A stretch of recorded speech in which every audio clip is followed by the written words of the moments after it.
The box midfield is an increasingly popular concept in modern soccer, often used by top managers to create numerical advantages and control the game. Here's a breakdown of what it is, how it works, and why it's effective. So what is a box midfield? A box midfield is typically made up of 4 midfielders that resembles the shape of a box or a rectangle. Normally consisting of 2 defensive midfielders that we have here. They can provide cover and distribute forwards from deeper areas, and 2 attacking midfielders who can operate between the lines, and they can link play for the forward players as well.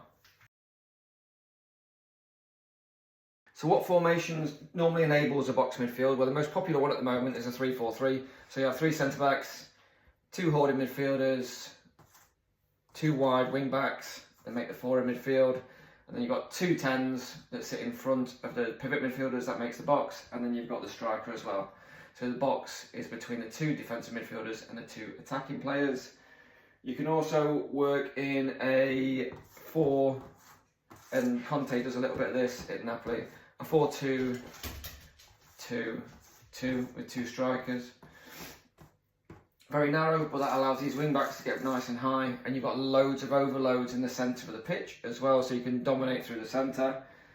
And then another way of doing it is if you've got 4-2-3-1, so you've got a 4-3-3, is if a 4-3-3 shifts from that out of position shape to an inverted fullback comes in, then you've got a 3-2-2-3 up top. So all that's happened there is one of the fullbacks has come in to invert, and that's created your box midfield.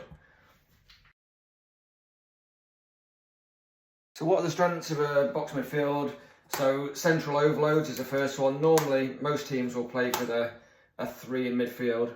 So you can see that already you've got an overload in the midfield area. There's always going to be a spare man in this area to be able to play forward, get turned and play forward again. So central overloads, really important. You're overloading the most important part of the pitch, the most dangerous part of the pitch.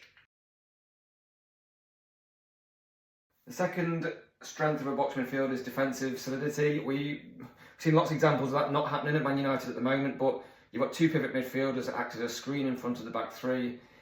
If required, these wing backs come in to create a 5 as well, depending on how you want to operate the system. But it requires the right profile of player, especially out here and especially here. What it does allow as well, if we're pressing a little bit higher up the park, is these 2 10s can press really high, and it gives you more players in this area as well. So if you get it right with the right players, defensively, it's very well structured. And finally, the last strength is there's clear vertical passing lanes. So we can play forward at ease, hopefully. So we can play forward through the lines very easily. And with that overload in the midfield area, thesis being you should be able to play to one of these 10s as the spare man, and then be able to turn and play forward again. So again, that midfield dominance is really important. The weaknesses of a box midfield are definitely in wide areas. So if you imagine, normally teams will play with a back 4. So you're either going to give up space in these areas when the ball comes out to this side. If this player has to press here, if this player doesn't press, then again you've got an overload in these wide areas, and players can get dragged out of shape very easily. So very vulnerable in these wide areas if the profile of these wide players aren't correct. And again, you might have to concede possession at the full-back areas and just get yourself set. So yeah, weakness is in the wide flanks. Another weakness of this system is the high physical demands. So like I said before, these players are really important. Left wing back, right wing back, they have to be up and down, both in attack and defence.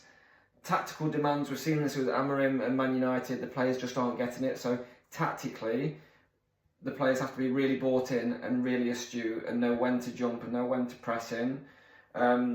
That goes for these areas as well. We've just said that these are really vulnerable areas. How do we react if the ball goes in behind the fullback here? These players have to come across. Does that player come in, or does a centre pivot midfielder drop in there to cover those gaps? How do we operate? And tactically in the press as well, we know we've already said that the fullbacks are probably going to get a lot of time. Do we press out here? do we come and close in these areas? What are our responsibilities within this system? Or do we allow possession here and just overload the central area? So yeah, high physical and tactical demands is a weakness if the players aren't bought in or the right profile of player.